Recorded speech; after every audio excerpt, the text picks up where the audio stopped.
Diesel-contaminated soils, sources of which are leaky underground storage tanks, spills, improper disposal.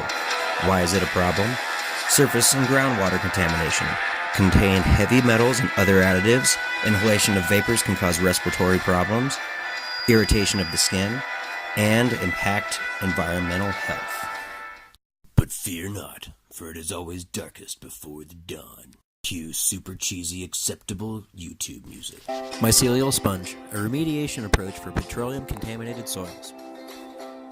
Oyster mushrooms, or Pleurotus austriatus, has recently been discovered and hailed for its microremediation potential to not only biodegrade, denature, but also to utilize hydrocarbons.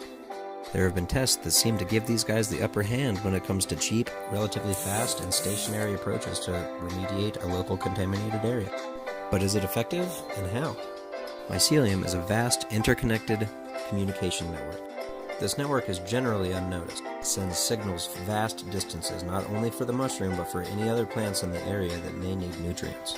And some of them have special skills, like consuming hydrocarbons, which is an ability that has only recently been discovered. One of the many great things about the oyster mushroom is that you can get it at your local supermarket, which means that you can grow your own cultures at home. It's as simple as cutting off small pieces of the stem and placing them in layered pieces of corrugated cardboard. After a couple of weeks, you can simply cut up the pieces of cardboard, put them in individual pots, and you're growing your own mushrooms.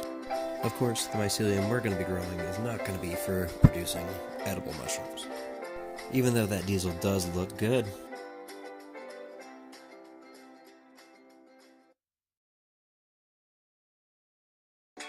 Welcome to Bench 6 in Montana State University's Plant Growth Center. Quite a few experiments are happening here for our soil remediations class, and you can see that a lot of people already have good plant growth. Our experiment, though, is an experiment in the unseen. We're using this turkey baster to water our pots every couple of days, keeping our mycelium as healthy as possible, as they do love a moist environment. And this is actually the way that we measured out the amount of diesel we put in each experiment test. The tray with the blue marker has our half concentration of 15 milliliters per pot, while this next one is our X concentration of 30 milliliters per pot, followed by our 2 times concentration of 60 milliliters. You can see that we have high hopes for our bioassay to excel in these conditions, until we reach the 2X mark. We'll be planting peas in all 4 of our groups in the next couple of days, so keep an eye out for our update.